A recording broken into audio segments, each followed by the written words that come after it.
उत्तर प्रदेश के एक छोटे से गांव रामपुर में सुबह का सूरज धीरे धीरे खेतों पर अपनी सुनहरी किरणें बिखेर रहा था। पक्षियों की चहचहाहट पूरे गांव में गूंज रही थी। लेकिन उसी गांव के किनारे एक टूटी फूटी झोपड़ी में 12 साल का एक लड़का अपनी आंखें खोल रहा था। उसका नाम था अमन। अमन फटी हुई चादर से उठता है। झोपड़ी में चारों तरफ सन्नाटा है। एक कोने में उसके माता पिता की पुरानी तस्वीर रखी है जिस पर धूल जमी हुई है। अमन ने बहुत छोटी उम्र में अपने माँ बाप को खो दिया था। अब इस दुनिया में उसका अपना कहने वाला कोई नहीं था। हर सुबह वो सबसे पहले अपने माता पिता की तस्वीर के सामने हाथ जोड़कर खड़ा हो जाता।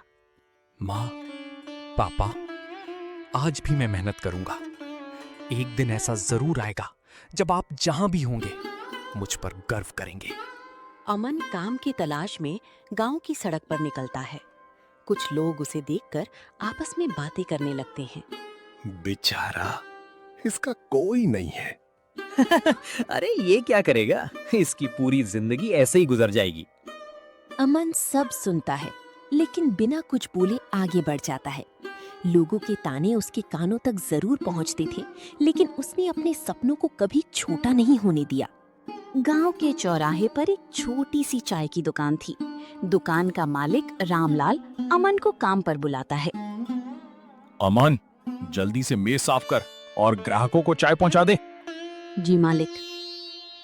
अमन पूरे मन से काम में लग जाता है। दुकान के सामने से स्कूल के बच्चे हंसते खेलते हुए निकलते हैं।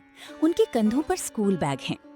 काश मैं भी स्कूल जा पाता, लेकिन एक दिन मैं पढ़ूंगा, जरूर पढ़ूंगा। उसके पास किताबें नहीं थीं, पैसे नहीं थे, परिवार नहीं था, लेकिन उसके पास एक चीज थी, हार ना मानने का हौसला। चाय की दुकान पर एक अनजान मेहमान आए। दोपहर का समय था। तेज धूप के कारण चौराहा लगभग खाली हो चुका था। तभी सफेद कुर्ता पायजामा पहने एक बुजुर्ग व्यक्ति धीरे धीरे चाय की दुकान पर आए। उनके चेहरे पर सादगी और आंखों में अपनापन था। उनका नाम था शर्मा जी, जो गांव के रिटायर्ड शिक्षक थे। बेटा, एक कप कम चीनी वाली चाय देना। जी बाबूजी, अभी लाया। अमन मुस्कुराते हुए चाय बनाकर ले आया। शर्मा जी जेब से पैसे निकालते समय गलती से 500 रुपए का नोट नीचे गिरा देते हैं। उन्हें पता नहीं चलता।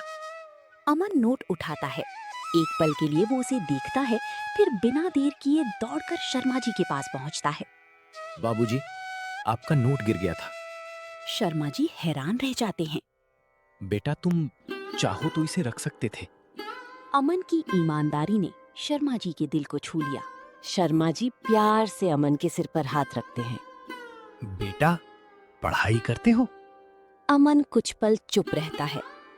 मन तो बहुत करता है, लेकिन पेट भरने के लिए काम करना पड़ता है।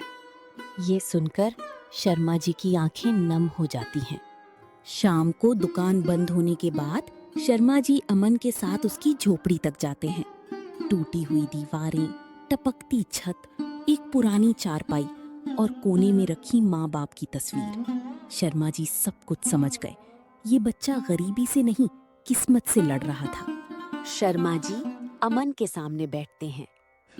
अगर तुम सच में पढ़ना चाहते हो तो कल सुबह मेरे घर आ जाना। मैं तुम्हें मुफ्त में पढ़ाऊंगा। अमन की आंखों में खुशी के आंसू आ जाते हैं। सच? बाबूजी, क्या मैं भी पढ़ सकता हूँ? हाँ बेटा, मेहनत करने वाले का रास्ता भगवान भी बना देते हैं। अमन पहली बार अपने भविष्य को लेकर उम्मीद से भर जाता है। उस शाम डूबता हुआ सूरज केवल एक दिन का अंत नहीं था, बल्कि अमन की नई जिंदगी की शुरुआत का संकेत भी था। अगली सुबह सूरज निकलने से पहले ही अमन जाग गया। उसने अपनी झोपड़ी साफ की, माता पिता की तस्वीर के सामने हाथ जोड़कर प्रणाम किया और तेज कदमों से शर्मा जी के घर की ओर चल पड़ा। आज से मेरी नई जिंदगी शुरू होगी। शर्मा जी पहले से ही बरामदे में बैठे थे। उनके सामने कुछ पुरानी किताबें, कॉपियां और एक पेंसिल रखी थी। आगे बेटा, ये किताबें अब तुम्हारी हैं। अमन कांपते हाथों से किताबें उठाता है और उन्हें अपनी माथी से लगा लेता है। बाबूजी, आज पहली बार मेरी अपनी किताबें हैं। मैं इनकी इज्जत हमेशा करूंगा। सुबह पढ़ाई, फिर चाय की दुकान पर काम और रात को फिर पढ़ाई। दिन भर की थकान के बाद भी अमन कभी शिकायत नहीं करता था। उसकी आंखों में सिर्फ एक सपना था, एक दिन बड़ा अफसर बनना। शर्मा जी उसे पढ़ाते और कहते, याद रखो बेटा, गरीबी कभी किसी का भविष्य तय नहीं करती, मेहनत करती है। एक दिन चाय की दुकान का मालिक रामलाल गुस्से में बोला, अमन, अब अगर पढ़ाई के कारण काम में देर हुई तो नौकरी छोड़ देना।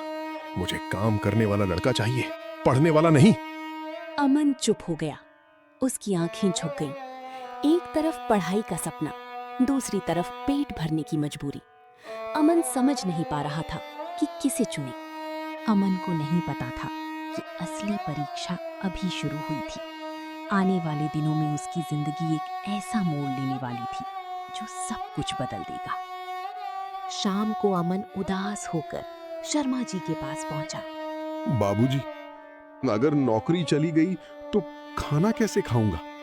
और अगर पढ़ाई छोड़ दी तो सपना कैसे पूरा होगा? शर्मा जी कुछ पल चुप रहे, फिर उसके कंधे पर हाथ रखा। बेटा, हर बड़े सपने की कीमत चुकानी पड़ती है।